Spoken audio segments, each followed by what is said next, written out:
거지 집안 출신이 분수도 모르고 짝! 손자의 돌잔치 자리에서 며느리의 손바닥이 내 뺨을 강타했습니다. 사돈들과 친척들이 지켜보는 가운데 서울대 출신 검사인 며느리는 거침없이 소리쳤어요. 앞으로 우리 집 행사에 나타나지 마세요. 김치찌개 하나 가져간 것이 그렇게 큰 잘못이었을까요? 65세 시골 할머니에 불과한 저는 그저 고개만 숙일 뿐이었습니다. 하지만 며느리는 몰랐겠죠. 자신이 막뺨을 때린 그 할머니가 30년간 법조계를 움직여온 전설적인 인물이었다는 것을, 그리고 지금까지 조용히 숨겨두었던 진짜 모습을 드러낼 때가 왔다는 것을 말입니다. 이제 진짜 게임이 시작됩니다. 시작하기 전에 무료로 눌러주시는 구독과 좋아요, 알림 설정은 똑순이 사랑방에 큰 힘이 됩니다.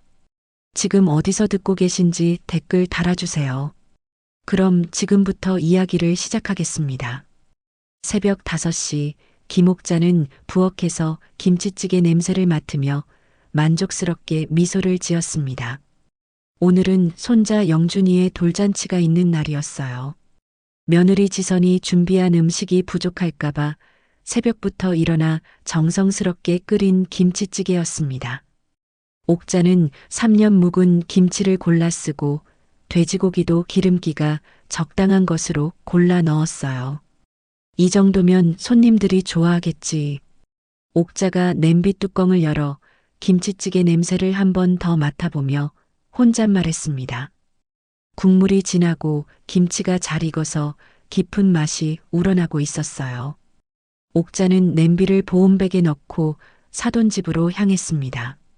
아파트 단지 입구에서부터 고급 차들이 늘어서 있었어요.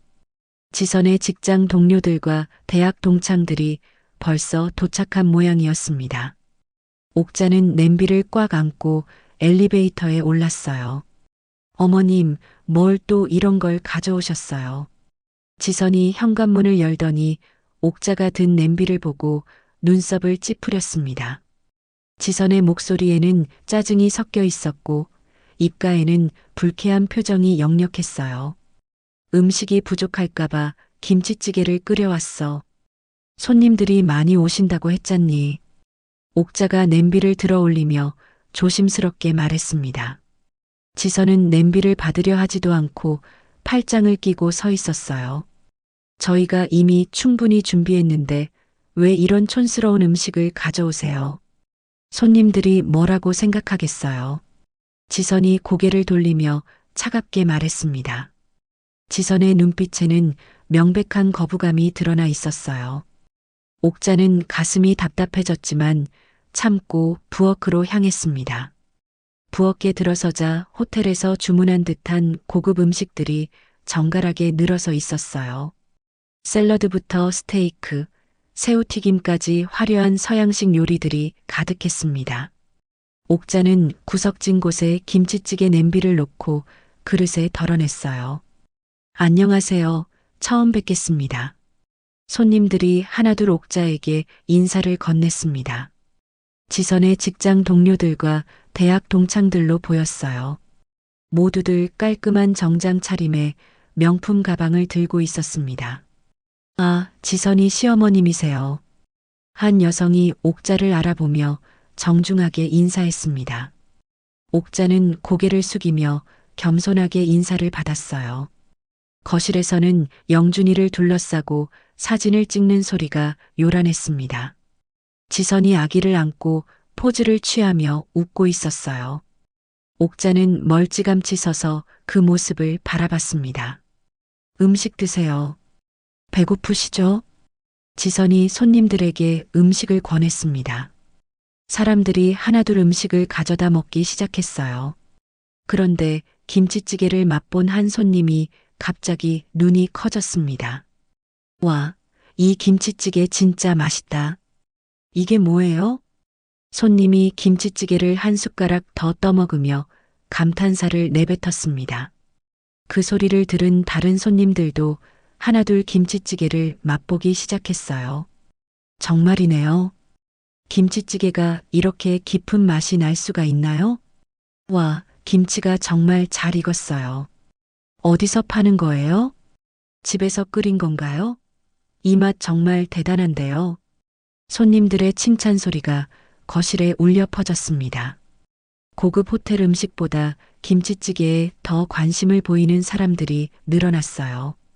옥자는 부엌에서 그 소리를 들으며 조금씩 마음이 풀렸습니다. 하지만 지선의 표정은 점점 굳어지고 있었어요. 지선이 정성스럽게 주문한 비싼 음식들은 거들떠보지도 않고 김치찌개만 계속 떠먹는 손님들을 보며 지선의 얼굴이 붉어졌습니다. 지선아, 시어머니 요리 솜씨가 정말 좋으시네. 이런 김치찌개는 처음 먹어봐. 지선의 대학 동창이 김치찌개를 한 그릇 다 비우며 말했습니다. 지선이 입술을 꽉 깨물었어요. 시어머니께서 직접 만드신 거예요? 레시피 좀 알려주세요. 다른 손님이 눈을 반짝이며 물었습니다. 지선의 얼굴이 더욱 일그러졌어요. 아, 네. 저희 어머님이 만드신 거예요. 지선이 억지로 웃음을 지으며 대답했습니다. 하지만 지선의 눈빛은 차갑게 식어 있었어요. 어머님 정말 대단하세요. 이런 음식 해 드시는 시어머니 두신 지선이가 부럽네요. 또 다른 손님이 부러워하며 말했습니다. 지선의 손이 젓가락을 꽉 쥐고 있었어요. 손님들이 돌아간 후 정리를 하고 있을 때였습니다. 거실에는 지선의 부모인 이철호, 박영숙과 민수의 친척들 몇 명이 남아 있었어요.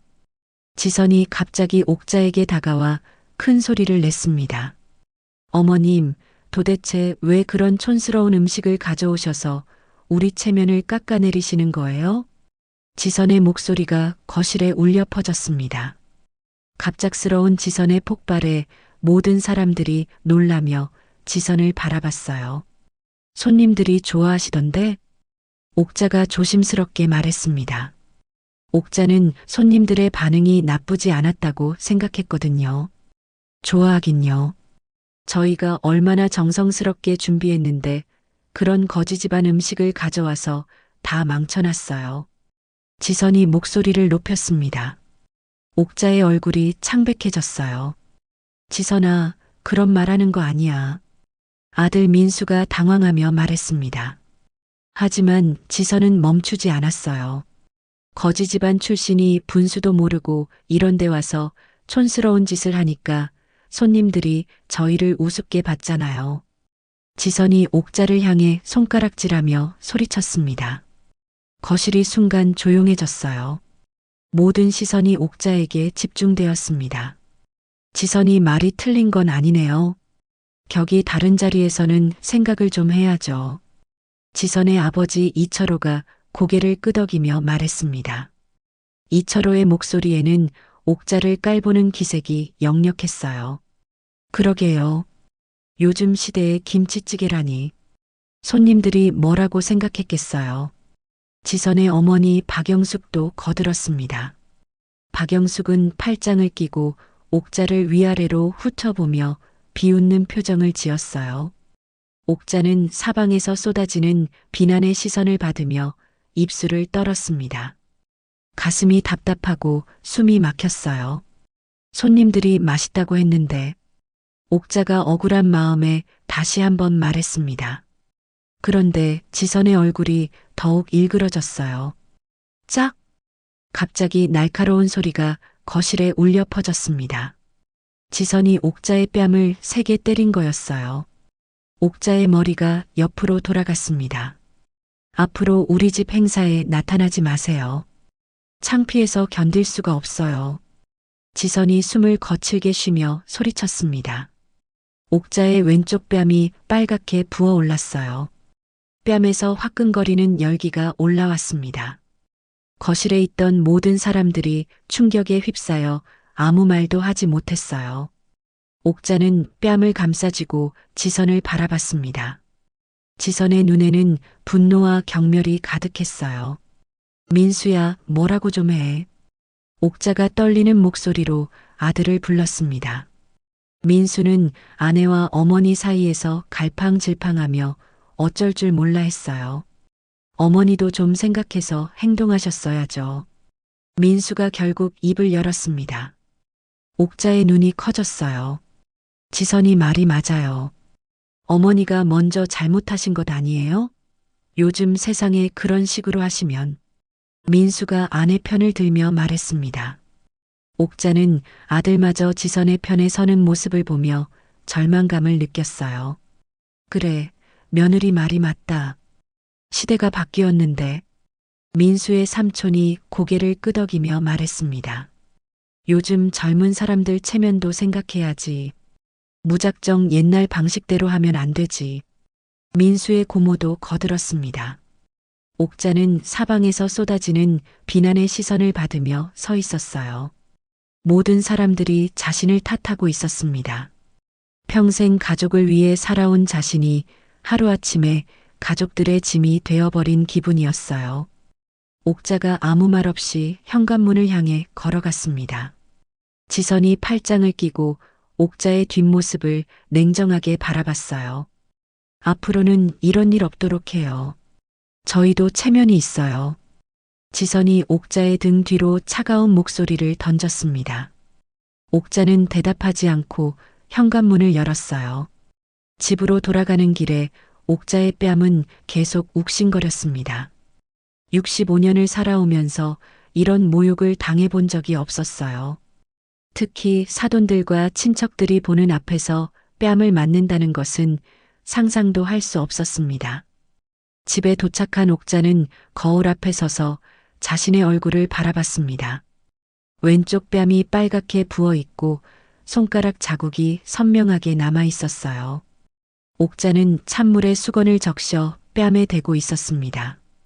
그날 밤 옥자는 잠들지 못하고 천장을 바라보며 누워 있었습니다. 지선과 결혼한 지 3년이 흘렀지만 이런 모욕은 처음이었어요.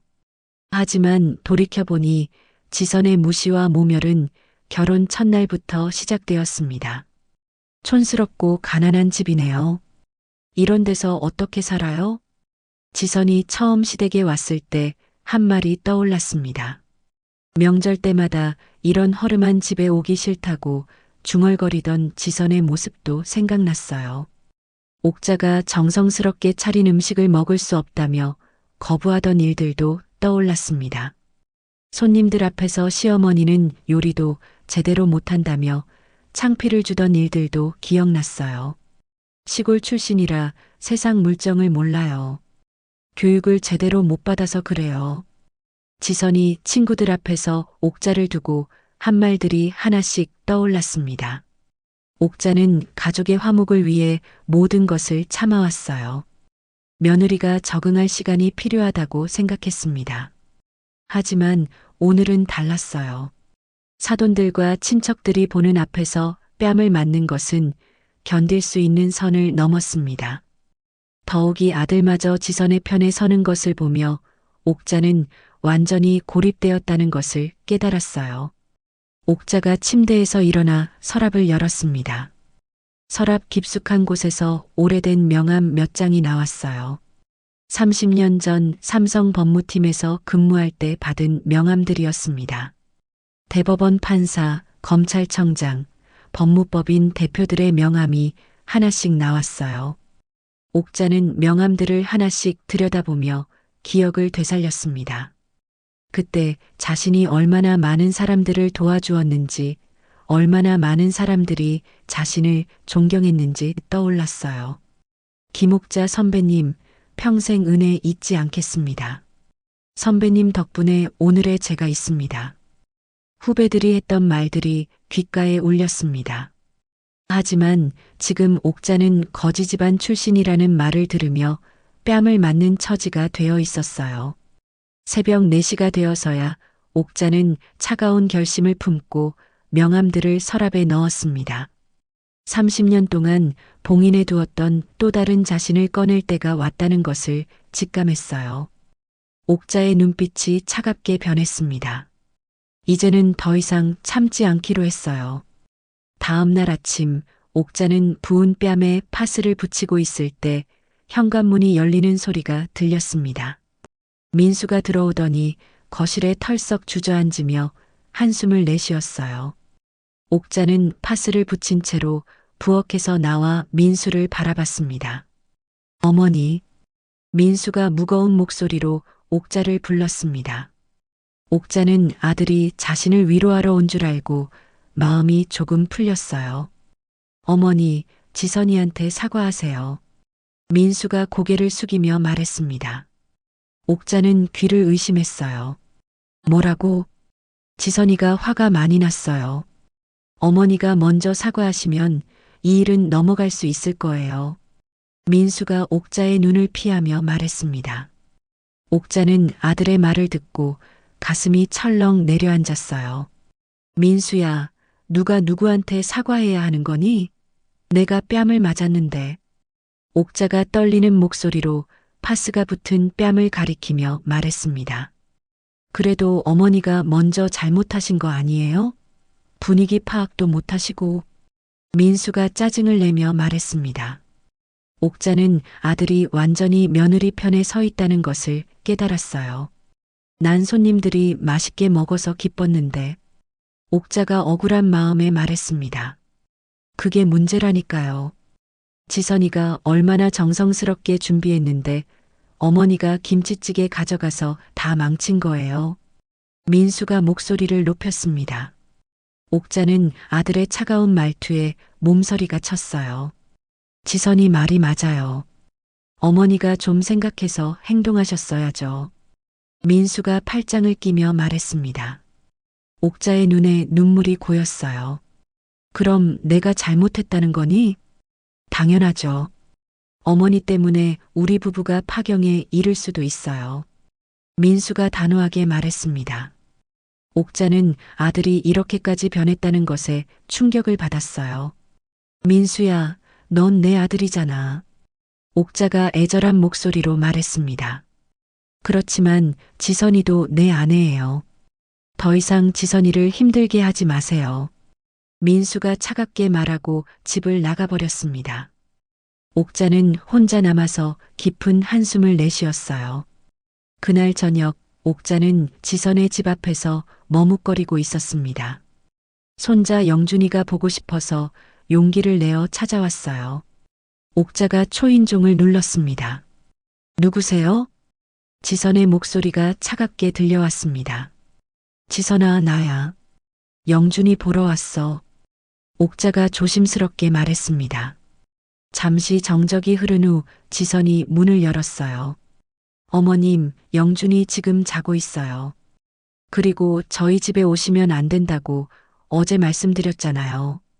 지선이 문틈으로 얼굴만 내밀며 말했습니다. 지선의 목소리에는 거부감이 가득했어요. 잠깐만 봐도 안 될까? 할머니 얼굴 보면 좋아할 텐데. 옥자가 애원하는 목소리로 말했습니다. 아이 교육에 나쁜 영향을 줄 수 있어요. 영준이가 클 때까지는 만나지 않는 게 좋겠어요. 지선이 차갑게 말하며 문을 닫아버렸습니다.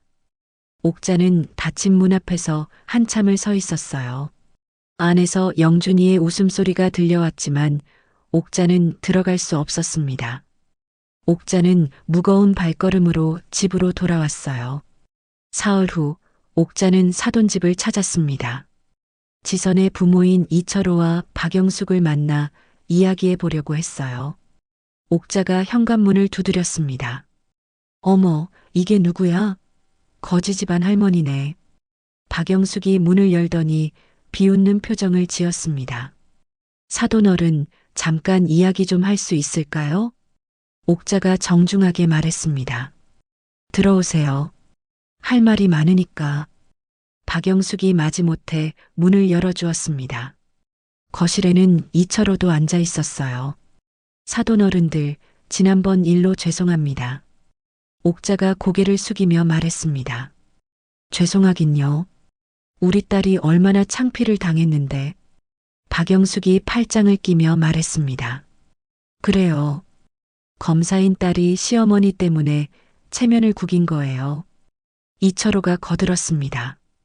옥자는 사돈들의 차가운 반응에 당황했어요.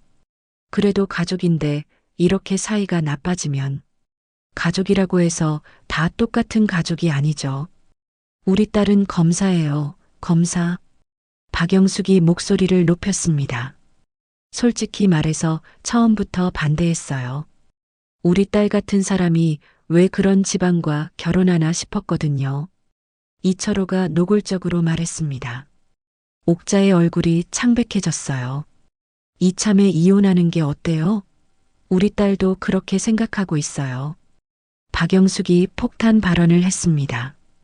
옥자는 말문이 막혔어요. 영준이는 어떻게 하려고 그러세요? 옥자가 간신히 입을 열었습니다.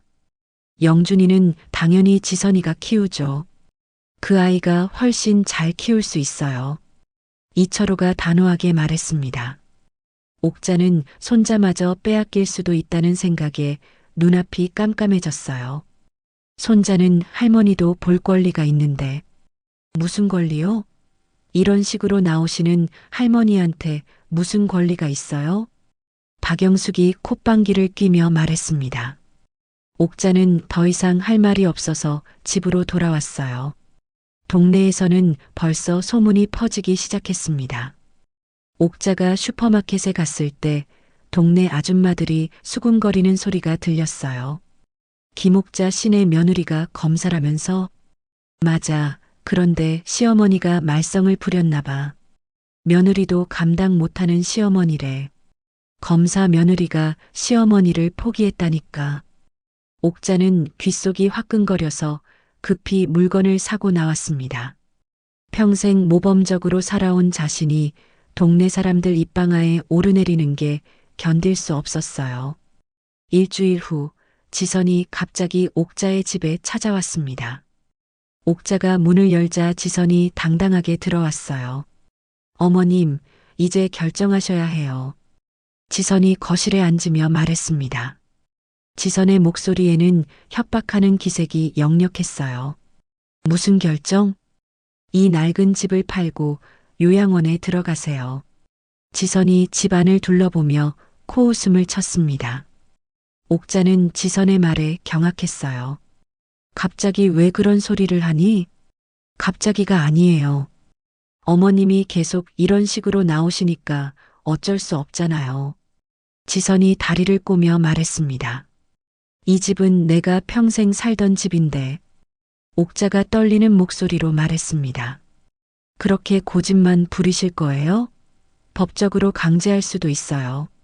지선이 위협적으로 말했습니다. 옥자는 며느리의 무서운 모습에 소름이 돋았어요. 그때 민수도 들어왔습니다. 어머니, 지선이 말이 맞아요. 이제 나이도 드셨고. 민수가 아내 편을 들며 말했습니다.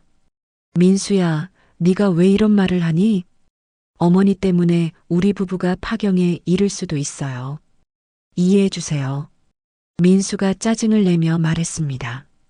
옥자는 아들마저 완전히 지선 편에 써버린 것을 보며 절망했어요. 지선이 갑자기 일어나더니 옥자가 아끼는 화분들이 놓인 베란다로 갔습니다.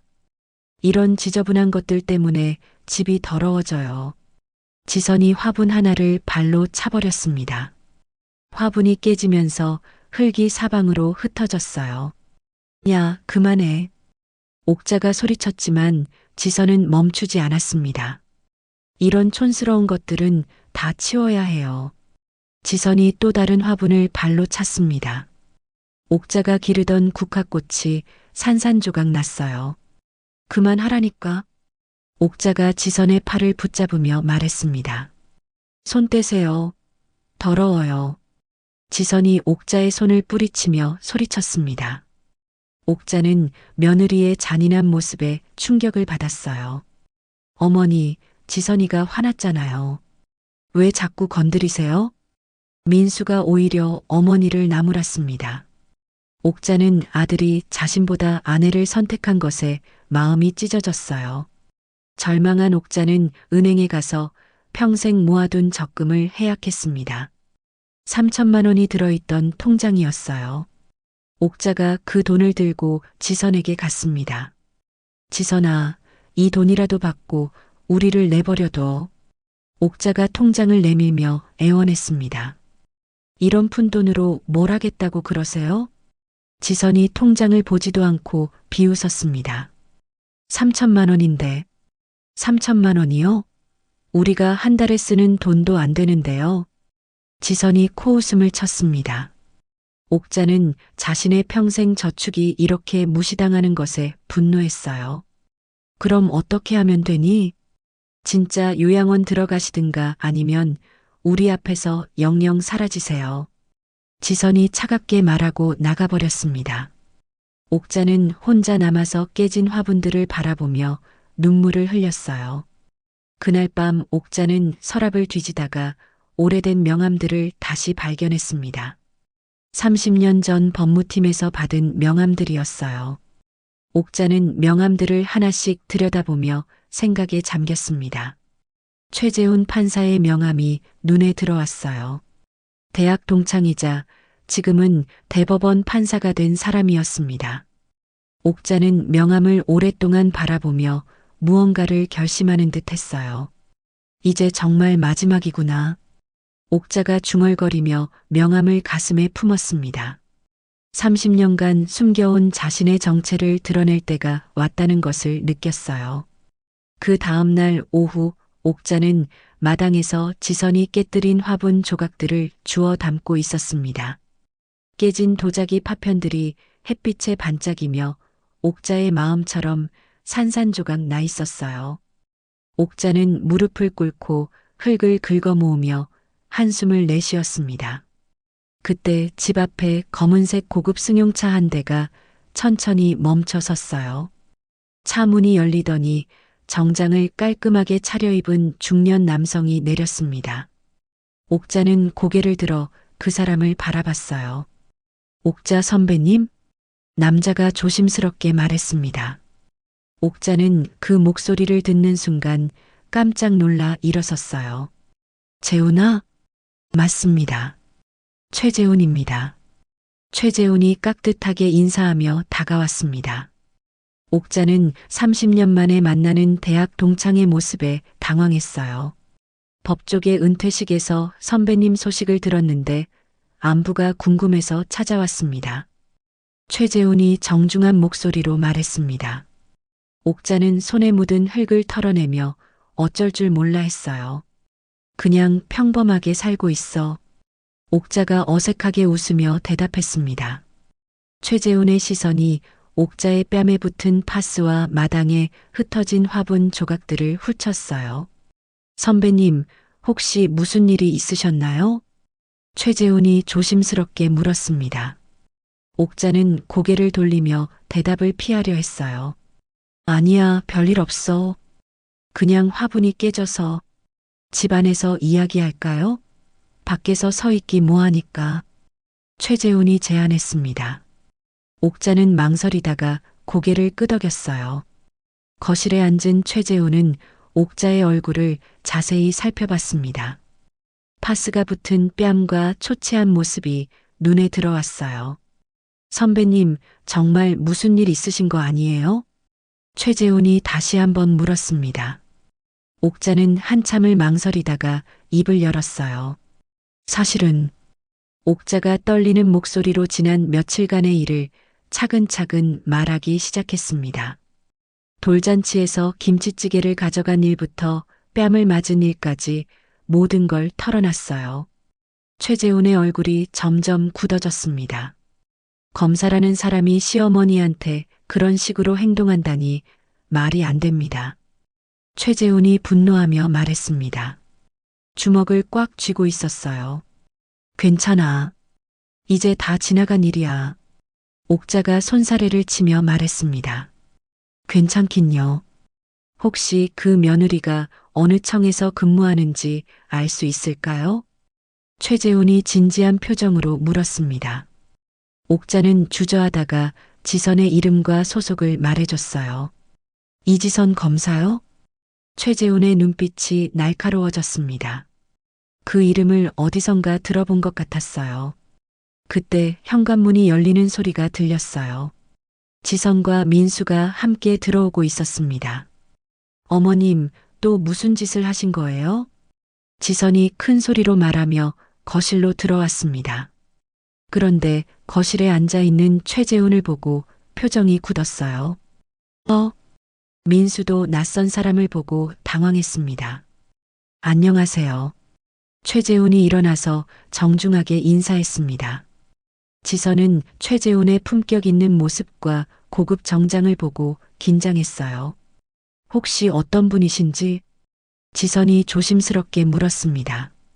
대법원 판사 최재훈입니다.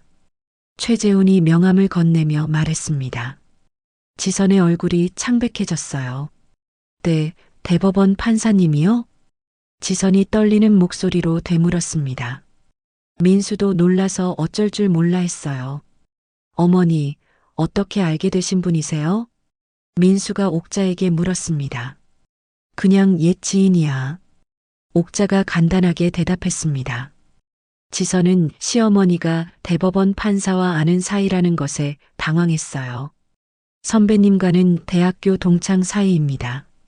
최재훈이 설명했습니다. 지선의 머릿속이 복잡해졌어요.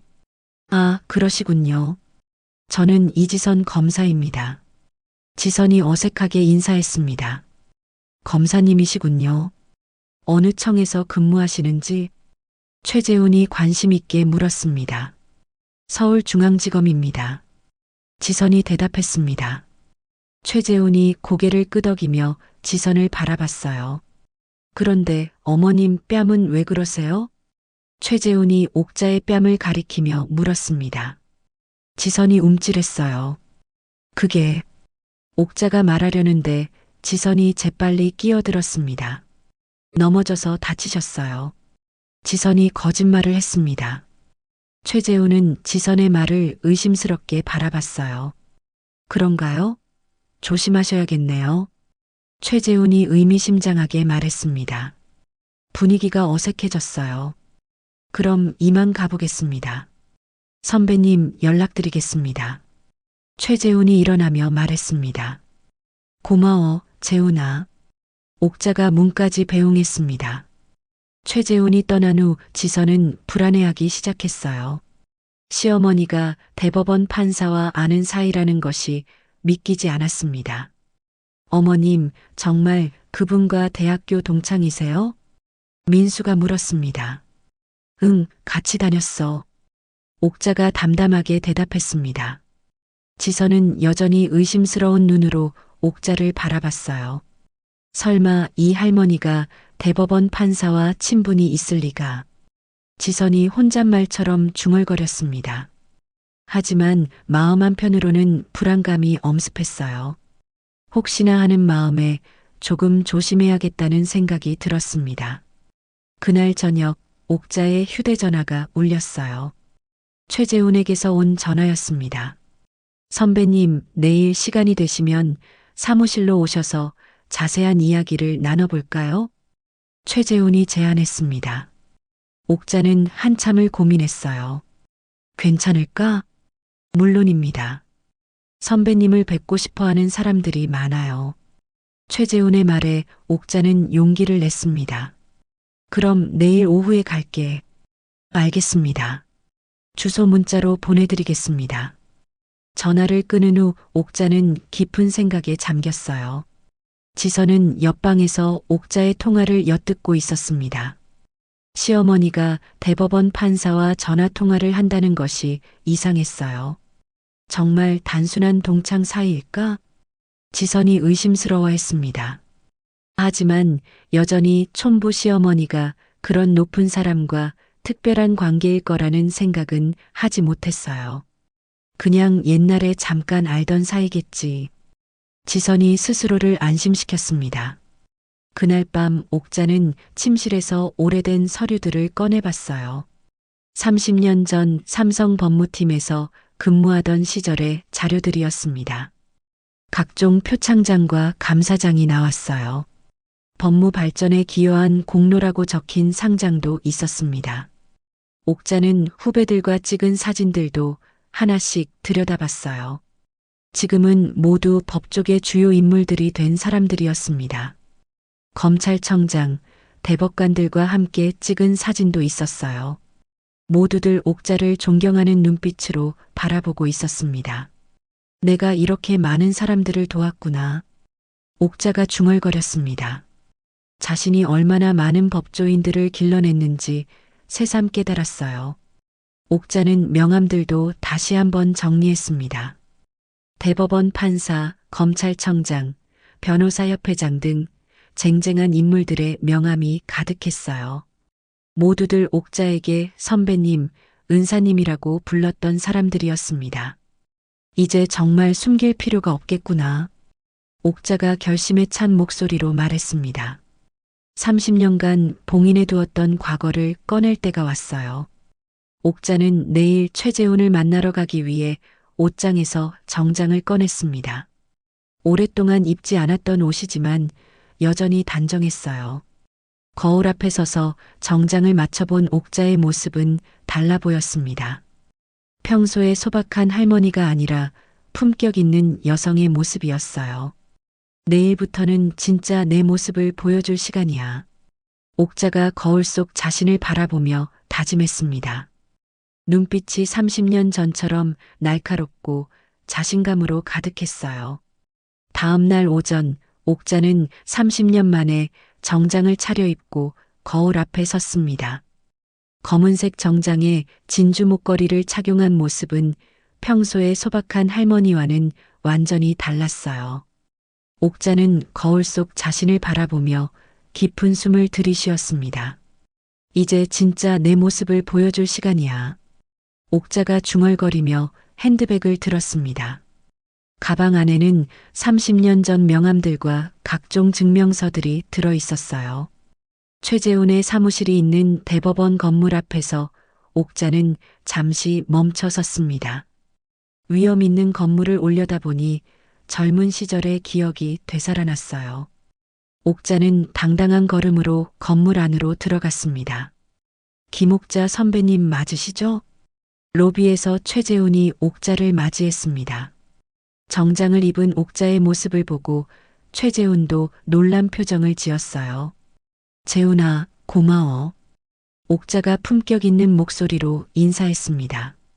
그 순간 옥자의 분위기가 완전히 바뀌어 있었어요. 선배님, 몇 분 모셔와도 될까요? 선배님을 꼭 뵙고 싶어 하시는 분들이 계세요. 최재훈이 조심스럽게 말했습니다. 누구인데? 검찰청장님과 대법관님들이세요. 모두 선배님 이야기를 많이 들어서 뵙고 싶어 하셨어요. 최재훈의 설명에 옥자는 고개를 끄덕였습니다. 회의실 문이 열리자 여러 명이 일제히 일어났습니다. 현직 검찰청장과 대법관 3명, 그리고 법무부 차관까지 모여 있었어요. 옥자는 당당하게 회의실로 들어갔습니다. 여러분, 삼성 법무팀에서 30년간 수많은 법조인들을 길러내신 김옥자 선배님을 소개합니다. 최재훈이 정중하게 소개했습니다. 모든 사람들이 깊은 인사를 올렸어요. 김옥자 선배님, 정말 뵙게 되어 영광입니다. 검찰청장이 앞으로 나와 정중하게 인사했습니다. 선배님께서 키워내신 후배들이 지금 법조계 곳곳에서 활약하고 있습니다. 정말 감사드립니다. 대법관 중 한 명이 감격한 목소리로 말했습니다. 옥자는 겸손하게 고개를 숙였어요. 과찬이세요. 저는 그냥 제 일을 열심히 했을 뿐입니다. 옥자가 온화한 미소를 지으며 말했습니다. 그 순간 회의실 분위기가 더욱 따뜻해졌어요. 선배님, 은퇴 후에는 어떻게 지내고 계신가요? 법무부 차관이 궁금해하며 물었습니다. 은퇴 후에는 조용히 살고 싶어 정체를 숨기고 지냈어요. 평범한 할머니로 살고 있었습니다. 옥자가 담담하게 대답했습니다. 사람들은 옥자의 겸손함에 더욱 감동했어요. 그런데 최재훈 판사님께서 선배님이 어려움을 겪고 계신다고 하던데 검찰청장이 관심 있게 물었습니다. 옥자는 잠시 망설이다가 지선의 이름을 말했어요. 혹시 며느리가 이지선 검사인데 아시나요? 옥자의 말에 검찰청장의 표정이 굳어졌습니다. 다른 사람들도 서로 눈빛을 주고받았어요. 선배님, 그 검사는 현재 내부 감찰 대상자입니다. 검찰청장이 조심스럽게 말했습니다. 감찰 대상이요? 옥자가 놀란 표정으로 되물었습니다. 여러 의혹을 받고 있는 상황입니다. 사건 처리 과정에서 문제가 있었다는 제보가 계속 들어오고 있어요. 검찰청장이 구체적으로 설명했습니다. 옥자는 며느리가 그런 상황에 있다는 것을 처음 알았어요. 그런 사람이 선배님께 무례하게 굴었다니 말이 안 됩니다. 대법관이 붕괴하며 말했습니다. 선배님, 혹시 도움이 필요하시면 언제든지 연락하세요. 검찰청장이 자신의 개인 명함을 건네주었습니다. 다른 사람들도 하나씩 명함을 내밀었어요. 감사합니다. 하지만 가족 문제는 제가 알아서 해결할게요. 옥자가 정중하게 사양했습니다. 하지만 마음속으로는 강력한 지원군을 얻었다는 것을 느꼈어요. 선배님, 언제든지 연락 주세요. 우리는 모두 선배님의 후배들입니다. 최재훈이 진심 어린 목소리로 말했습니다. 모든 사람들이 고개를 끄덕였어요. 회의실을 나오며 옥자는 처음으로 자신의 진짜 모습을 되찾은 기분이었습니다. 30년간 숨겨둔 자신의 정체성을 확인하는 순간이었어요. 그날 오후 옥자가 집으로 돌아오자 지선이 거실에서 기다리고 있었습니다. 평소와 달리 정장을 입고 온 옥자를 보고 지선이 의아해했어요. 어머님, 오늘 어디 다녀오셨어요? 왜 그렇게 차려입고 오세요? 지선이 의심스러운 눈빛으로 질문했습니다. 옥자는 가방을 내려놓으며 담담하게 대답했어요. 시장에 다녀왔어. 시장에 그런 옷을 입고 가세요? 지선이 코웃음을 쳤습니다. 하지만 옥자의 달라진 분위기를 느끼고 조금 당황했어요. 어머님, 어제도 말씀드렸지만 내일까지 이사 준비 끝내세요. 지선이 여전히 강압적으로 말했습니다. 하지만 옥자는 더 이상 위축되지 않았어요. 그건 내가 결정할 일이야. 옥자가 단호하게 거부했습니다.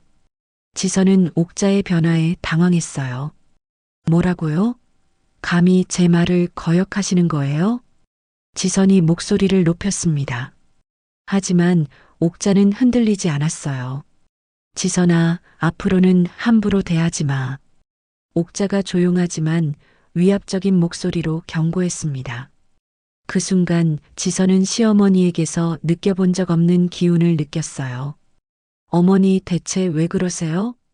마침 들어온 민수가 당황하며 물었습니다. 이제 참을 만큼 참았다. 옥자가 아들에게도 선을 그었습니다. 민수는 어머니의 변화된 모습에 어쩔 줄 몰라 했어요. 어머니, 설마 그 판사님이랑 무슨 얘기라도 하신 거예요? 지선이 불안해하며 물었습니다. 옥자는 의미심장한 미소를 지었어요. 별 얘기 안 했어. 그냥 옛날 이야기 좀 했지. 옥자의 답변에 지선은 더욱 불안해졌습니다. 뭔가 달라진 분위기를 감지했거든요. 그날 밤 옥자는 서재에서 지선에 대한 정보를 수집하기 시작했습니다. 30년간 법무팀에서 쌓은 조사 기법을 활용했어요. 인터넷 검색부터 시작해서 각종 공개 자료를 찾아봤습니다. 지선이 담당했던 주요 사건들의 목록을 정리했어요. 판결문과 신문 기사들을 하나씩 분석하기 시작했습니다. 옥자의 눈빛이 예전처럼 날카로워졌어요. 이상한 점들이 보이네. 옥자가 중얼거리며 메모를 했습니다. 지선이 담당한 여러 사건에서 의심스러운 부분들이 발견됐어요. 특히 금융사건 몇 건에서는 판결이 이상하게 가벼웠습니다. 피해 규모에 비해 처벌이 너무 약했어요. 옥자는 이런 패턴을 체계적으로 정리하기 시작했습니다. 이것들을 연결해보면 옥자가 사건들 사이의 연관성을 찾기 시작했습니다. 법무팀에서 30년간 쌓은 경험이 빛을 발하는 순간이었어요. 옥자는 노트북을 열고 엑셀 파일을 만들었습니다. 지선의 모든 담당 사건을 날짜 순으로 정리했어요. 각 사건의 특징과 의심스러운 점들을 세세하게 기록했습니다. 새벽이 될 때까지 작업을 계속한 옥자는 충격적인 패턴을 발견했습니다. 지선이 특정 업체나 인물들과 연관된 사건에서는 항상 관대한 처분을 내렸어요. 이건 단순한 실수가 아니야. 옥자가 확신에 찬 목소리로 말했습니다. 체계적이고 지속적인 패턴이 보였거든요. 옥자는 검찰청장의 명함을 꺼내봤습니다. 하지만 아직은 때가 아니라고 생각했어요. 더 확실한 증거를 모아야 했습니다. 30년간 키운 실력을 보여줄 시간이야. 옥자가 다짐하며 노트북을 닫았습니다. 이제 진짜 전쟁이 시작되는 거였어요. 일주일 후 옥자는 서재에서 지선의 담당 사건들을 분석한 결과를 정리하고 있었습니다. 책상 위에는 수십 장의 출력물과 메모지들이 체계적으로 정돈되어 있었어요. 옥자의 눈빛은 30년 전 법무팀에서 일할 때처럼 날카롭고 집중되어 있었습니다. 이제 확실해졌구나. 옥자가 마지막 페이지를 넘기며 중얼거렸습니다. 지선이 지난 3년간 담당한 20여 건의 사건 중에서 명백한 패턴을 발견했어요. 특정 대기업이나 유명 인사들이 연관된 사건에서는 항상 의심스럽게 가벼운 처벌이 내려졌습니다. 옥자는 가장 의심스러운 3건의 사건을 따로 분리해서 파일로 만들었어요. 첫 번째는 건설회사 회계 조작 사건이었습니다. 100억 원 규모의 횡령임에도 불구하고 집행유예로 끝났어요. 두 번째는 증권회사 불법 대출 사건으로 피해액이 50억 원인데도 벌금형만 받았습니다. 세 번째는 제약회사 임상시험 조작 사건이었는데 이것도 기소유예로 처리됐어요. 이 정도면 충분해. 옥자가 서류들을 깔끔하게 정리하며 말했습니다. 각 사건의 공통점과 의심스러운 부분들을 요약 정리서로 만들었어요. 30년간 법무팀에서 쌓은 노하우가 고스란히 드러나는 완벽한 보고서였습니다. 다음 날 오전 옥자는 최재훈에게 전화를 걸었습니다. 재훈아, 검찰청장님과 만날 수 있을까? 선배님, 무슨 일이신가요? 최재훈이 관심 있게 물었습니다. 지선이에 대한 중요한 정보가 있어. 직접 전달하고 싶어. 옥자의 진지한 목소리에 최재훈은 즉시 알아들었습니다. 알겠습니다. 오늘 오후에 자리를 마련하겠습니다. 그날 오후 옥자는 다시 한번 정장을 차려입고 검찰청을 향했습니다. 손에는 지선의 비리 증거들이 담긴 서류 가방을 들고 있었어요. 옥자의 표정은 숙연하면서도 의연했습니다. 검찰청장실에 들어선 옥자를 검찰청장이 직접 맞이했습니다. 김옥자 선배님, 귀한 걸음 해주셔서 감사합니다. 검찰청장이 깍듯하게 인사했습니다. 제가 드릴 말씀이 있어서 왔어요. 옥자가 서류 가방을 열며 말했습니다. 안에서 깔끔하게 정리된 파일들이 나왔어요. 이지선 검사가 지난 3년간 담당한 주요 사건들을 분석해 봤습니다. 옥자가 첫 번째 파일을 건네며 설명을 시작했습니다. 검찰청장과 최재훈이 진지한 표정으로 서류를 살펴봤어요. 이 3건의 사건은 명백히 의심스럽습니다. 피해 규모에 비해 처벌이 너무 가벼워요. 옥자가 각 사건을 하나씩 설명했습니다. 30년간 쌓인 전문성이 드러나는 완벽한 분석이었어요. 그리고 이 계좌 추적 자료를 보세요. 옥자가 두 번째 파일을 펼쳤습니다. 지선의 개인 계좌로 들어온 의심스러운 입금 내역들이 정리되어 있었어요. 이 입금들의 시기와 판결 날짜를 비교해보면 일치합니다. 검찰청장의 얼굴이 점점 굳어졌습니다. 옥자가 제시한 증거들은 너무나 명확했어요. 선배님, 이 자료들을 어떻게 구하셨습니까? 검찰청장이 놀라며 물었습니다. 30년간 법무팀에서 일한 경험이 있어요. 공개된 자료들만으로도 충분히 분석할 수 있습니다. 옥자가 겸손하게 대답했습니다. 하지만 그 전문성에 두 사람은 감탄할 수밖에 없었어요. 이 정도면 정식 수사가 필요하겠습니다. 검찰청장이 단호하게 말했습니다. 선배님 덕분에 큰 비리를 척결할 수 있을 것 같습니다. 최재훈이 감사의 인사를 전했습니다. 옥자는 조용히 고개를 끄덕였어요. 그날부터 검찰 내부 감찰팀이 은밀하게 움직이기 시작했습니다. 옥자가 제공한 정보를 바탕으로 지선의 계좌 추적과 통화 기록 분석이 시작됐어요. 수사는 극비리에 진행되었습니다. 사흘 후 감찰팀 팀장이 검찰청장에게 중간 보고를 올렸습니다. 청장님, 김옥자 선배님이 제공하신 정보들이 모두 사실로 확인되었습니다. 팀장의 보고에 검찰청장은 놀라지 않을 수 없었습니다. 계좌 추적 결과 이지선 검사 명의로 총 5억 원 상당의 의심스러운 입금이 확인됐습니다. 통화 기록 분석에서도 문제가 있는 인물들과의 정기적인 연락이 발견됐고요. 감찰팀의 보고는 계속 이어졌습니다. 지선의 비리 규모는 옥자가 예상했던 것보다 훨씬 컸어요. 정식 수사를 개시하겠습니다. 검찰청장이 최종 결정을 내렸습니다. 한편 지선은 자신을 둘러싼 미묘한 변화를 감지하기 시작했습니다.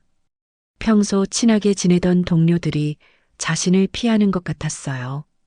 상사들의 시선도 예전과 달랐습니다. 왜 다들 이상하지? 지선이 혼잣말을 하며 불안해했습니다. 하지만 설마 자신이 조사받고 있다는 생각은 하지 못했어요. 그날 저녁 지선이 집에 돌아와서 민수와 저녁을 먹고 있을 때였습니다.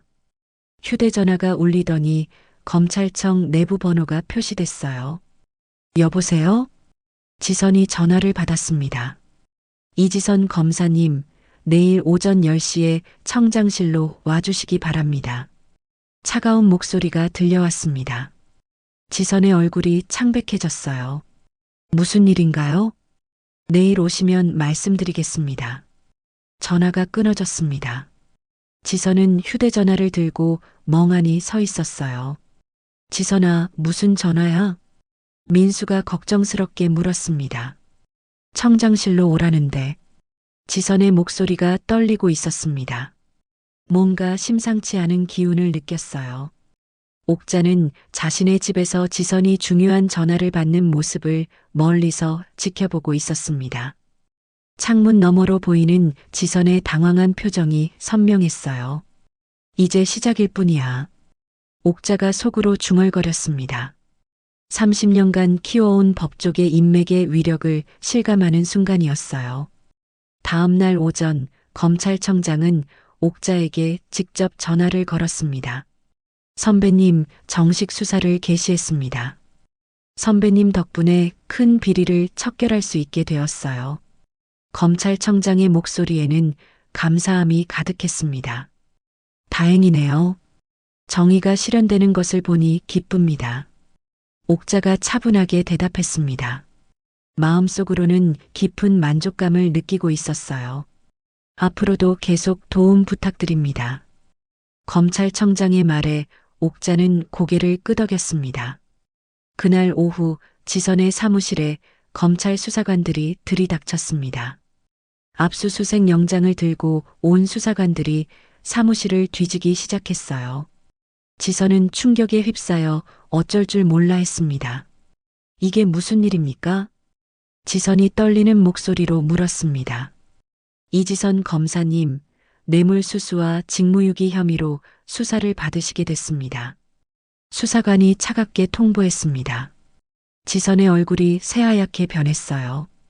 그런데 검사직은 즉시 정지됩니다. 또 다른 수사관이 정직 통보서를 건네주었습니다. 지선은 그 서류를 받아들고 손이 덜덜 떨렸어요. 소식은 곧바로 민수와 지선의 부모들에게 전해졌습니다. 모두들 충격에 빠져 옥자를 찾아왔어요. 사돈어른, 뭔가 도와주실 방법이 없을까요? 이철호가 절망적인 목소리로 애원했습니다. 어머니, 지선이를 도와주세요. 민수도 무릎을 꿇으며 부탁했습니다. 하지만 옥자는 냉정하게 돌아섰어요. 자업자득이야. 옥자의 차가운 대답에 모든 사람들이 말을 잃었습니다. 그 시각 지선은 수사실에서 조사를 받고 있었습니다. 누군가 자신을 의도적으로 조사했다는 확신이 들었어요. 대체 누가 나를 이렇게 만든 거야? 지선이 이를 악물며 생각했습니다. 하지만 설마 시어머니가 이런 일을 할 수 있다는 생각은 전혀 하지 못했어요. 그날 저녁 뉴스에서는 검사 비리 척결이라는 제목으로 대대적인 보도가 시작됐습니다. 지선의 이름과 사진이 신문 일면에 실렸어요. 사회적으로 완전히 몰락한 순간이었습니다. 옥자는 거실에서 뉴스를 보며 조용히 미소를 지었습니다. 창밖으로는 지선의 집 앞에 몰려든 기자들과 카메라들이 보였어요. 지선이 기자들에게 쫓기며 황급히 차에 올라타는 모습이 생생했습니다. 이제야 시작이구나. 옥자가 중얼거렸습니다. 그동안 당했던 모든 굴욕에 대한 첫 번째 복수가 성공적으로 끝난 순간이었어요. 옥자는 창가에 서서 바깥 풍경을 바라봤습니다. 30년간 숨겨두었던 자신의 진짜 모습을 되찾은 기분이었어요. 정의가 승리하는 순간을 직접 만들어낸 것에 대한 깊은 만족감이 밀려왔습니다. 그날 저녁 지선은 수갑을 찬 채로 검찰청에서 나오며 기자들의 플래시 세례를 받았습니다. 검사님, 뇌물수수 혐의에 대해 어떻게 생각하시나요? 사실인가요? 인정하시는 건가요? 기자들의 질문이 빗발쳤지만 지선은 고개를 숙인 채 변호사와 함께 차에 올라탔어요. 차 안에서 지선의 얼굴은 분노로 일그러져 있었습니다. 이런 일이 하루아침에 일어날 리가 없어. 분명 누군가 나를 함정에 빠뜨린 거야. 지선이 이를 악물며 중얼거렸습니다. 변호사는 조용히 지선의 말을 듣고 있었어요. 선생님, 누군가 의도적으로 저를 조사한 것 같은데 어떻게 생각하세요? 지선이 변호사에게 물었습니다. 그럴 가능성도 있죠. 이렇게 정교하게 정리된 자료가 갑자기 나올 리는 없으니까요. 변호사가 고개를 끄덕이며 동의했습니다. 지선은 머릿속으로 최근 며칠간의 일들을 되짚어 봤어요. 그때 갑자기 시어머니와 대법원 판사 최재훈의 만남이 떠올랐습니다. 설마, 지선의 눈이 커졌어요. 집에 도착한 지선은 곧바로 인터넷 검색을 시작했습니다. 김옥자 최재훈 대법원 판사라고 검색했지만 별다른 정보가 나오지 않았어요. 하지만 지선의 의심은 점점 커져갔습니다. 민수야, 어머니와 그 판사님이 어떤 사이인지 정확히 아니? 지선이 민수에게 다급하게 물었습니다. 그냥 대학교 동창이라고 하시던데 왜 갑자기 그런 걸 물어? 민수가 의아해하며 대답했습니다. 단순한 동창 사이치고는 너무 친해 보였어. 뭔가 이상해. 지선이 의심스러운 눈빛을 보였어요.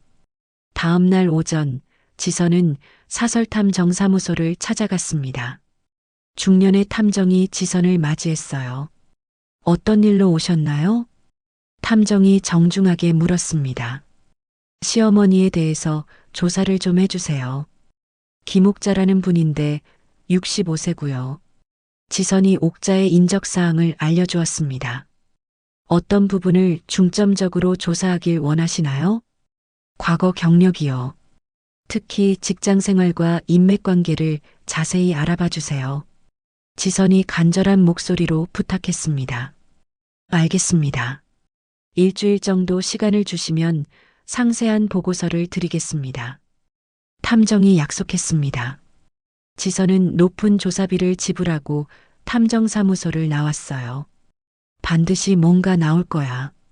그 할머니가 단순한 시골 할머니일 리 없어. 지선이 확신에 찬 목소리로 혼잣말했습니다. 일주일 후 탐정이 두툼한 조사 보고서를 들고 지선을 찾아왔습니다.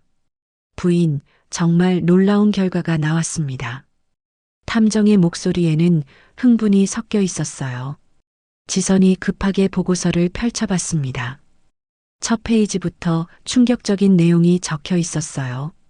김옥 자 65세 마이너스 삼성그룹 법무팀 30년 근무, 퇴직 당시 상무급, 법조계 인맥 현 검찰청장, 대법원 판사 다수, 법무부 차관 등과 긴밀한 관계. 별명 법조계의 어머니, 은사. 이게 뭐야? 지선이 경악하며 보고서를 읽어 내려갔습니다. 삼성 법무팀에서 30년간 근무하면서 수많은 법조인들을 지도하고 후원했다고 합니다. 탐정이 설명을 이어갔어요. 현재 법조계 주요 인사들 대부분이 김옥자 씨의 제자나 후배라고 보시면 됩니다. 지선의 손이 덜덜 떨리기 시작했습니다. 그럼 내가 지금까지 법조계에서는 김옥자 씨를 극진히 모신다고 합니다. 은퇴 후에는 조용히 지내고 계셨지만 여전히 막강한 영향력을 갖고 계시죠. 탐정의 설명이 계속되었어요. 지선은 보고서를 보며 절망에 빠졌습니다.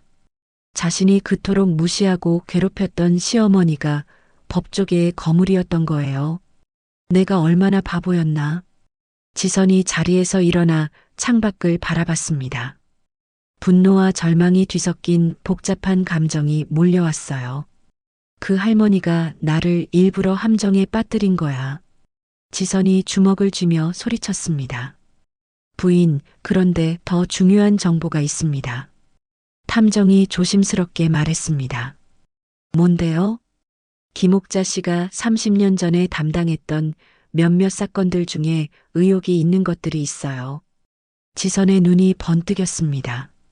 어떤 의혹이요? 당시 대기업 로비 사건들과 연관이 있을 가능성이 있습니다.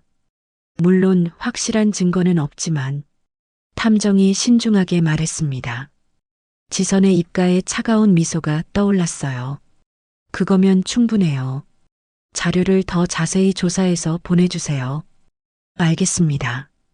탐정이 고개를 끄덕이며 자리를 떠났어요. 지선은 혼자 남아서 복수 계획을 세우기 시작했습니다.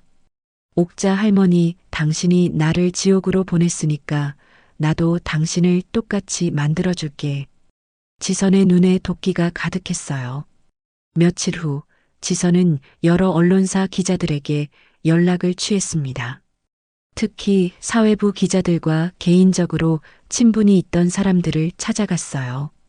선배, 큰 특종감이 있는데 관심 있으세요? 지선이 한 신문사 기자와 커피를 마시며 말했습니다. 어떤 건데? 기자가 관심을 보였어요. 30년 전 삼성 법무팀의 로비 의혹이에요. 당시 담당자가 아직 살아있거든요. 지선이 미끼를 던졌습니다. 정말이야?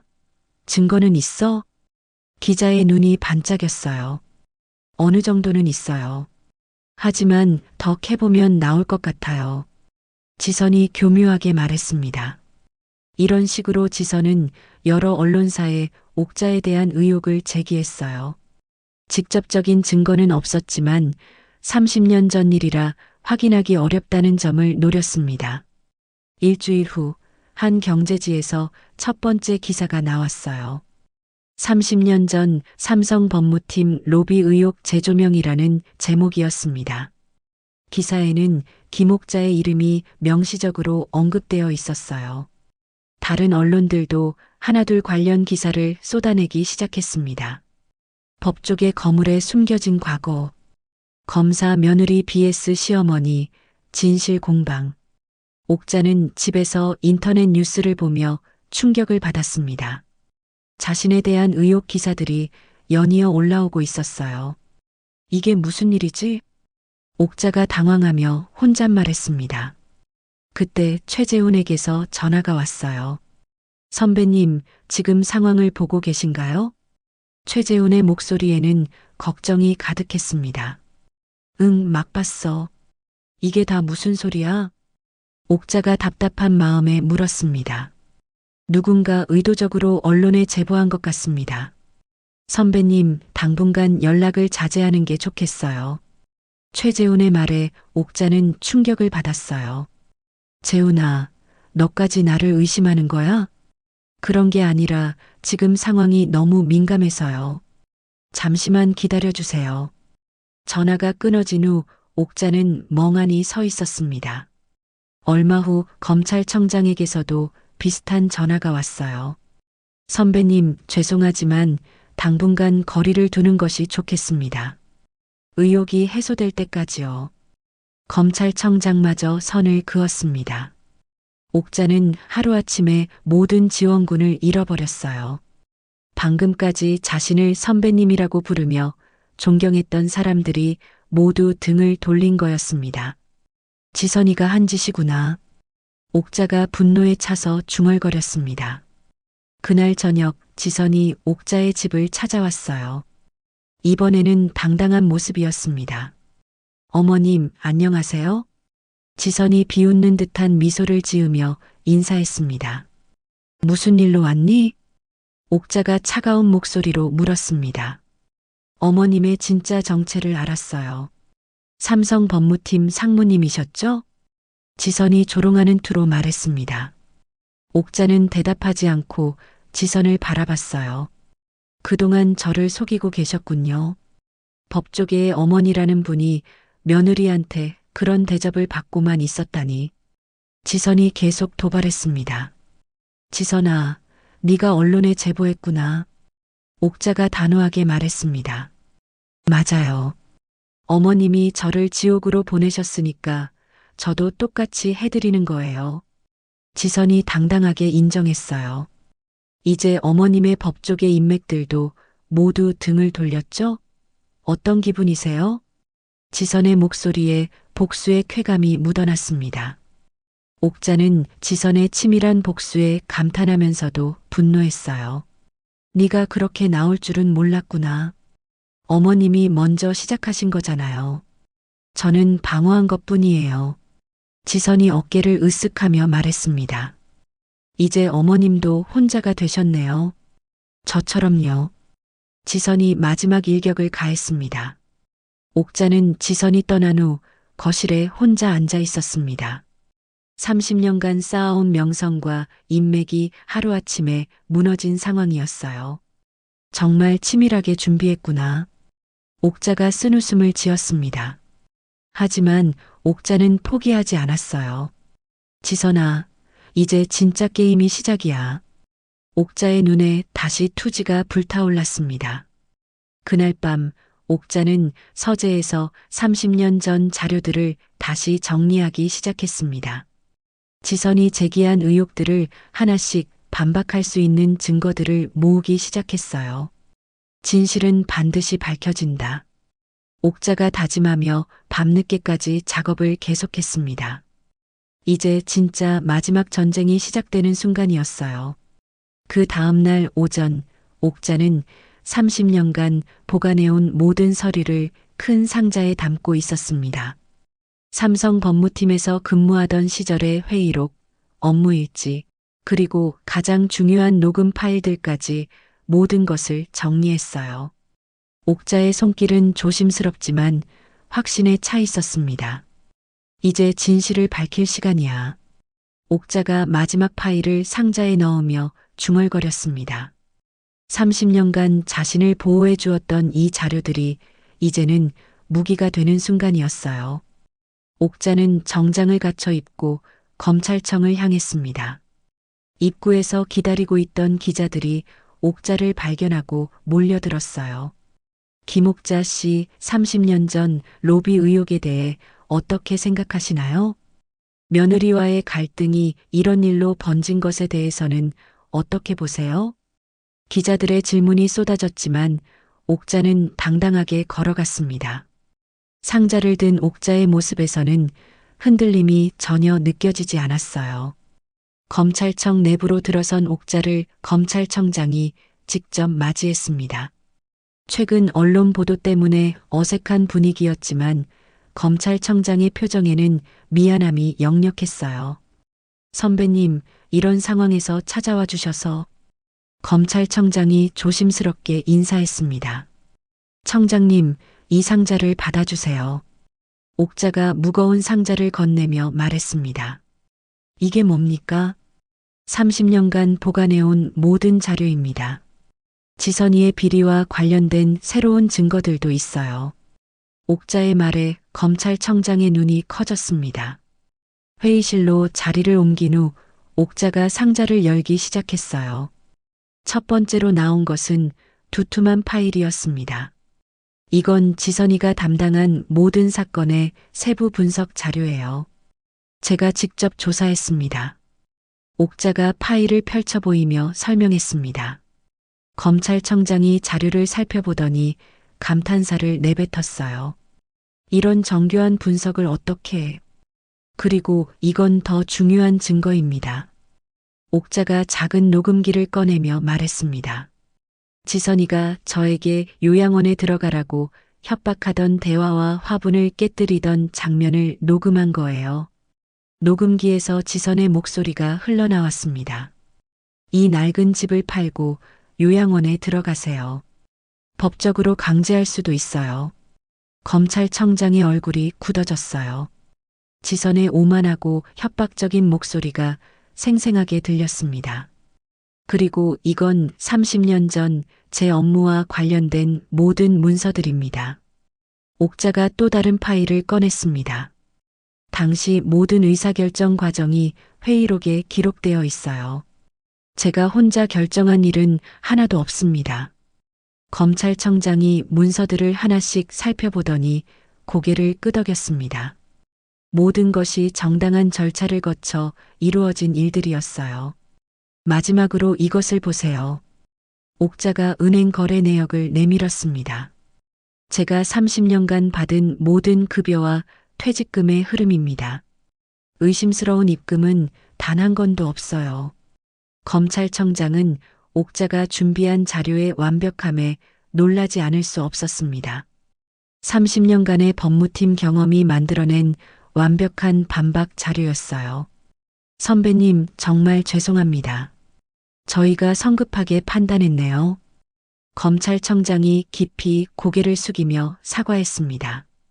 괜찮아요. 의혹이 있으면 확인하는 게 당연하죠. 옥자가 너그럽게 용서했습니다. 그날 오후부터 검찰 수사팀이 옥자가 제공한 새로운 증거들을 분석하기 시작했어요. 지선의 비리 규모는 처음 예상보다 훨씬 컸습니다. 사흘 후 수사팀 팀장이 검찰청장에게 최종 보고를 올렸습니다. 청장님, 충격적인 결과가 나왔습니다. 팀장의 목소리가 떨리고 있었어요. 이지선 검사가 연루된 사건이 총 23건이고 뇌물 규모는 8억 원에 달합니다. 검찰청장이 의자에서 일어났습니다. 예상보다 훨씬 큰 규모의 비리였어요. 그리고 김옥자 선배님에 대한 모든 의혹은 근거가 없는 것으로 확인됐습니다. 오히려 이지선 검사가 무고 혐의도 추가로 받게 됩니다. 검찰청장은 즉시 기자회견을 열기로 결정했습니다. 그날 저녁 검찰청에는 수많은 기자들이 몰려들었어요. 검찰청장이 단상에 올라서자 카메라 플래시가 터져 나왔습니다. 김옥자 씨에 대한 최근 의혹 보도와 관련해서 말씀드리겠습니다. 검찰청장이 엄숙한 목소리로 시작했습니다. 김옥자 씨는 정의로운 제보자였으며 김 씨에 대한 모든 의혹은 근거 없는 것으로 확인되었습니다. 기자들이 웅성거리기 시작했어요. 30년 전 업무와 관련된 의혹들은 모두 사실무근이며 오히려 김 씨는 법조계 발전에 크게 기여한 분입니다. 검찰청장의 발표가 계속되었어요. 일부 언론의 왜곡 보도에 대해 깊은 유감을 표하며 김 씨께 공개적으로 사과드립니다. 옥자는 집에서 생중계되는 기자회견을 지켜보고 있었습니다. 가슴이 벅찬 순간이었어요. 그때 최재훈에게서 전화가 왔습니다. 선배님, 정말 죄송했습니다. 제가 너무 소심했네요. 최재훈의 목소리에는 후회가 가득했습니다. 재훈아, 네가 조심스러울 수밖에 없었던 상황이었어. 이해해. 옥자가 따뜻하게 위로했습니다. 내일 법조계 전체 명의로 선배님께 공식 사과문을 발표할 예정입니다. 최재훈의 말에 옥자는 감동했어요. 다음 날 오전 또 다른 충격적인 소식이 전해졌습니다. 지선에게 구속영장이 발부된 거였어요. 법정에서 지선은 수갑을 찬 채로 기자들 앞에 섰습니다. 며칠 전까지만 해도 당당했던 모습은 온데간데 없었어요. 검사님, 혐의를 인정하시나요? 시어머니께 사과할 말씀은 없으신가요? 기자들의 질문에 지선은 고개만 숙이고 있었습니다. 호송차에 오르는 지선의 뒷모습은 초라하기 그지없었어요. 그날 오후 민수가 옥자의 집을 찾아왔습니다. 문을 열자마자 민수는 어머니 앞에 무릎을 꿇었어요. 어머니, 정말 죄송합니다. 민수의 눈에는 눈물이 가득했습니다. 어머니가 얼마나 대단한 분인지도 모르고 지선이 편만 들었어요. 민수가 흐느끼며 말했습니다. 평생 후회하며 살겠어요. 용서해 주세요. 옥자는 아들의 머리를 쓰다듬으며 일으켜 세웠어요. 민수야, 일어나. 다 지나간 일이야. 어머니, 이제 지선이와 이혼할게요. 어머니하고만 살고 싶어요. 민수가 결심에 찬 목소리로 말했습니다. 옥자는 아들이 진심으로 뉘우치고 있다는 것을 느꼈어요. 저녁 무렵에는 지선의 부모인 이철호와 박영숙이 찾아왔습니다. 두 사람은 옥자 앞에서 깊이 절을 했어요. 사돈어른, 저희가 정말 잘못했습니다. 이철호가 떨리는 목소리로 말했습니다. 딸의 잘못을 대신해서 사과드려요. 평생 죄송하게 살겠습니다. 박영숙도 눈물을 흘리며 빌었어요. 사돈어른들, 일어나세요. 가족인데 그럴 필요 없어요. 옥자가 두 사람을 일으켜 세웠습니다. 원망보다는 연민이 먼저 들었어요. 지선이가 감옥에 있는 동안 영준이는 제가 돌보겠어요. 박영숙이 손자 얘기를 꺼냈습니다. 영준이는 할머니가 많이 보고 싶어 할 텐데. 옥자의 말에 두 사람이 고개를 끄덕였어요. 그날 밤 언론들은 앞다투어 옥자를 재조명하기 시작했습니다. 진실을 밝힌 의로운 시어머니, 법조계에 숨은 어머니, 정의로 돌아오다. 30년 침묵 깨고 나선 법조계 원로. 각종 신문과 방송에서 옥자를 영웅으로 부각시켰어요. 하지만 정작 옥자는 화려한 조명보다는 조용한 만족감을 느끼고 있었습니다. 며칠 후 검찰청장과 대법관들이 옥자를 찾아왔습니다. 감사패를 전달하기 위해서였어요. 선배님, 법조계 발전에 기여한 공로를 인정해 이 패를 드립니다. 검찰청장이 정중하게 감사패를 건네주었습니다. 과분한 상이에요. 제가 한 일은 당연한 거였어요. 옥자가 겸손하게 받아들었습니다. 선배님 같은 분이 계셔서 우리 법조계가 바로 설 수 있습니다. 대법관이 존경하는 눈빛으로 말했습니다. 그날 저녁 옥자는 혼자 거실에 앉아서 감사패를 바라보고 있었습니다. 창밖으로는 평화로운 저녁 풍경이 펼쳐져 있었어요. 지선의 집에는 더 이상 기자들이 몰려들지 않았습니다. 모든 것이 조용히 정리되고 있었어요. 옥자는 30년 전 명함들을 다시 꺼내봤습니다. 이제 이 명함들은 더 이상 숨길 필요가 없었어요. 정의는 결국 승리하는구나. 옥자가 만족스러운 미소를 지으며 중얼거렸습니다. 긴 싸움이 끝나고 진실이 승리한 순간이었어요. 그때 문 밖에서 영준이의 목소리가 들렸습니다. 할머니. 옥자가 문을 열자 민수가 영준이를 안고 서 있었어요. 어머니, 영준이가 할머니 보고 싶다고 해서. 할머니, 보고 싶었어요. 영준이가 옥자의 품에 안기며 말했습니다. 옥자는 사랑하는 손자를 꽉 안아주었어요. 할머니도 영준이가 많이 보고 싶었어. 옥자의 눈에 기쁨의 눈물이 맺혔습니다. 이제야 진정한 가족의 평화를 되찾은 기분이었어요. 그날 밤 옥자는 영준이와 함께 저녁을 먹으며 행복한 시간을 보냈습니다. 민수도 예전에 다정한 아들로 돌아와 있었어요. 어머니, 앞으로는 제가 잘할게요. 민수가 진심 어린 목소리로 약속했습니다. 옥자는 아들과 손자가 곁에 있는 것만으로도 충분했어요. 정의가 승리하고 가족이 화해한 완벽한 하루였습니다. 옥자는 마침내 진정한 평화를 되찾았다는 깊은 만족감을 느꼈어요.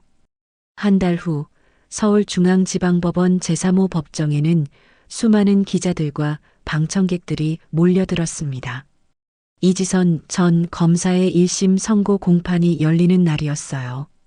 옥자는 방청석 맨 뒤에 조용히 앉아서 지선이 들어오기를 기다리고 있었습니다. 피고인을 입정시키세요. 판사의 목소리가 법정에 울려 퍼졌어요. 수갑을 찬 지선이 구치소 복장을 입고 들어왔습니다. 한 달 전에 당당했던 모습은 온데간데 없었어요. 피고인 이지선, 뇌물수수, 직무유기, 무고 등의 혐의로 기소된 사건에 대해 판결을 선고합니다. 판사가 엄숙한 목소리로 선고를 시작했습니다. 법정 안이 숨죽일 정도로 조용해졌어요. 피고인은 검사라는 막중한 책임을 지닌 공직자로서 국민의 신뢰를 저버렸습니다. 특히 무고 혐의의 경우 자신의 범행이 드러나자 무관한 시어머니에게 누명을 씌우려 한 것은 매우 악질적입니다. 판사의 말에 지선의 어깨가 떨렸어요. 따라서 피고인을 징역 3년에 처하고 검사 자격을 영구 박탈합니다. 법정 구속합니다. 판결이 떨어지자 지선이 주저앉았습니다. 옥자는 지선의 모습을 보며 복잡한 감정을 느꼈어요. 법정을 나오며 옥자는 기다리고 있던 기자들의 질문을 받았습니다. 김옥자 씨, 며느리 판결에 대해 어떻게 생각하세요? 가족으로서는 안타깝지만 법 앞에서는 누구나 평등해야죠. 옥자가 차분하게 대답했습니다. 복수가 목적이었나요? 복수가 아니라 정의였어요. 잘못된 것은 바로 잡아야 한다고 생각했습니다. 옥자의 당당한 대답에 기자들이 고개를 끄덕였어요. 그날 오후 민수는 옥자에게 이혼 서류를 보여주었습니다. 어머니, 지선이가 서류에 서명했어요. 민수의 목소리에는 홀가분함과 동시에 씁쓸함이 섞여 있었어요. 이제 정말 새로 시작하는 거구나. 옥자가 아들의 어깨를 다독이며 말했습니다. 어머니, 저 새로운 직장을 구했어요. 월급은 적지만 정직한 회사예요. 민수가 밝은 표정으로 말했습니다. 지선과 헤어진 후 민수는 완전히 달라진 사람이 되었어요. 그래, 정직하게 사는 게 가장 중요해. 옥자가 흐뭇하게 웃으며 대답했습니다. 그날 저녁 지선의 부모인 이철호와 박영숙이 다시 찾아왔어요. 이번에는 영준이를 데리고 왔습니다. 할머니, 영준이가 옥자를 보자마자 달려와서 안겼어요. 옥자는 오랜만에 만나는 손자가 너무나 반가웠습니다. 사돈어른, 영준이가 할머니 보고 싶다고 해서요. 박영숙이 조심스럽게 말했습니다. 예전의 오만한 모습은 완전히 사라져 있었어요. 당연히 자주 와야지. 영준이는 내 손자인데. 옥자가 따뜻하게 말했습니다. 이철호와 박영숙의 눈에 감사의 눈물이 맺혔어요. 할머니, 지선 엄마는 언제 집에 와요? 영준이가 순진무구한 얼굴로 물었습니다. 어른들은 잠시 말을 잃었어요. 영준아, 엄마는 아주 먼 곳에 가 있어. 할머니가 영준이 잘 돌봐줄게. 옥자가 손자의 머리를 쓰다듬으며 말했습니다. 영준이는 고개를 끄덕이며 할머니 품에 더 깊이 안겼어요. 한편 검찰청장은 옥자에게 특별한 제안을 했습니다. 선배님, 법조계 자문위원으로 활동해 주시면 어떨까요? 검찰청장이 정중하게 부탁했습니다. 젊은 검사들을 지도해 주실 분이 필요해요. 선배님만큼 적임자가 없습니다. 고맙지만 이제는 조용히 살고 싶어요. 옥자가 정중하게 거절했습니다. 대신 도움이 필요하면 언제든 연락하세요. 자문 정도는 얼마든지 해드릴게요. 검찰청장이 옥자의 말에 깊이 고개를 숙였어요. 6개월 후 옥자의 일상은 완전히 바뀌어 있었습니다. 아침마다 마당에서 화초에 물을 주는 것으로 하루를 시작했어요. 지선이 깨뜨렸던 화분들은 새로운 꽃들로 가득 찼습니다. 할머니, 꽃이 정말 예뻐요.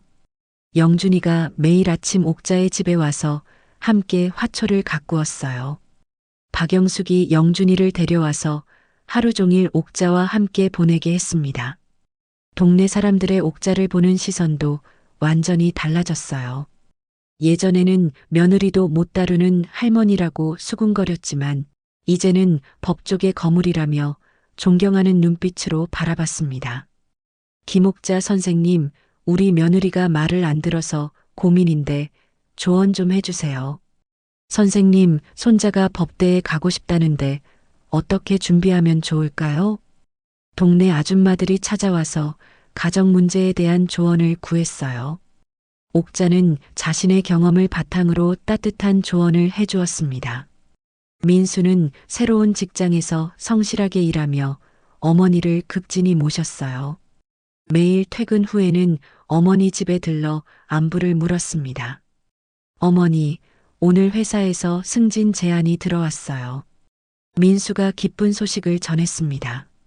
정말 축하한다, 민수야. 옥자가 아들의 성장을 뿌듯하게 바라봤어요. 어머니 덕분이에요. 어머니가 보여주신 올바른 삶의 자세를 배웠거든요. 민수가 진심 어린 감사의 마음을 전했습니다. 최재훈 판사는 정기적으로 옥자를 찾아와서 법조계 소식을 전해주었어요. 선배님, 요즘 젊은 검사들이 선배님에 대한 이야기를 많이 물어봐요. 최재훈이 차를 마시며 말했습니다. 정의로운 법조인이 되려면 어떻게 해야 하는지 배우고 싶다고 해요. 젊은 친구들이 바른 마음을 가지고 있다니 다행이네. 옥자가 흐뭇한 미소를 지었습니다. 선배님이 만든 길을 따르려는 후배들이 많아요. 최재훈의 말에 옥자는 깊은 만족감을 느꼈어요. 어느 날 오후 옥자에게 특별한 전화가 걸려왔습니다. 현직 대법원장이 직접 전화를 건 것이었어요. 김옥자 선배님, 법무 발전에 기여한 공로로 훈장을 드리고 싶은데요. 대법원장의 제안에 옥자는 깜짝 놀랐습니다. 과분한 영광이지만 정중히 사양하겠어요. 왜 그러시나요? 제가 한 일은 당연한 것이었어요. 상은 필요 없습니다. 옥자의 겸손한 태도에 대법원장은 더욱 감동했어요. 가을이 깊어갈 무렵 옥자는 영준이와 함께 동네 뒷산에 산책을 나갔습니다. 단풍이 아름답게 물든 산길을 걸으며 할머니와 손자는 많은 이야기를 나누었어요. 할머니는 정말 대단한 분이에요. 영준이가 할머니를 올려다보며 말했습니다. 영준아, 할머니가 대단한 게 아니라 올바른 일을 했을 뿐이야. 옥자가 손자의 손을 잡으며 말했습니다. 영준이도 커서 올바른 사람이 되어야 해. 힘이 있을 때 약한 사람을 도와주고 잘못된 일을 보면 바로잡을 수 있는 용기를 가져야 해. 네, 할머니. 할머니처럼 되고 싶어요. 영준이가 진지하게 대답했습니다. 옥자는 손자가 올바르게 자라고 있다는 것을 느끼며 흐뭇했어요. 그리고 영준아, 가족이 가장 소중한 거야. 서로 사랑하고 존중하는 것이 진짜 힘이란다. 할머니, 저도 할머니를 정말 사랑해요. 영준이의 순수한 말에 옥자의 가슴이 따뜻해졌습니다. 저녁 무렵 집으로 돌아온 옥자는 거실에서 차를 마시며 평온한 시간을 보냈어요. 창밖으로는 평화로운 동네 풍경이 펼쳐져 있었습니다. 휴대전화가 울렸어요. 어느 지방 검찰청의 젊은 검사로부터 온 전화였습니다.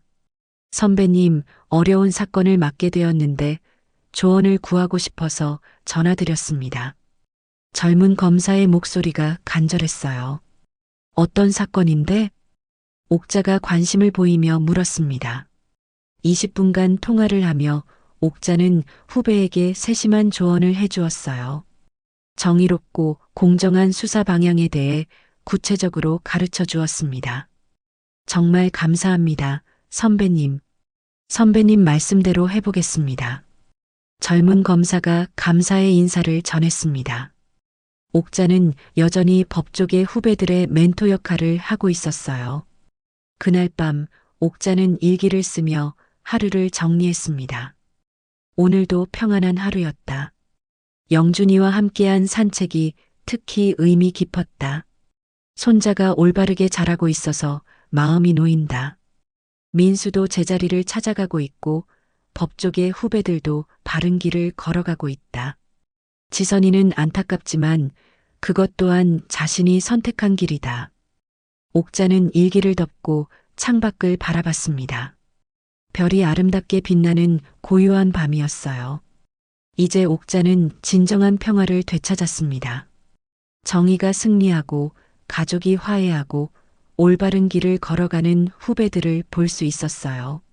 30년간 숨겨두었던 자신의 진짜 모습을 되찾으면서도 동시에 진정한 가족의 사랑을 경험할 수 있었습니다. 옥자는 침실로 향하며 만족스러운 미소를 지었어요.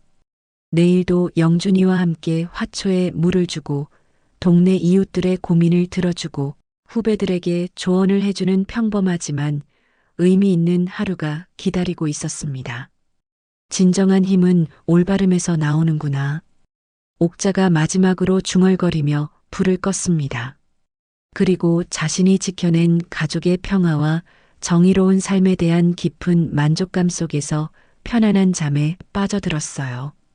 모든 것이 제자리를 찾은 완벽한 밤이었습니다. 김옥자 할머니는 결국 모든 것을 되찾았습니다. 30년간 숨겨두었던 자신의 진짜 모습을 드러내며 정의를 실현했고 잃었던 가족의 사랑도 되찾았어요.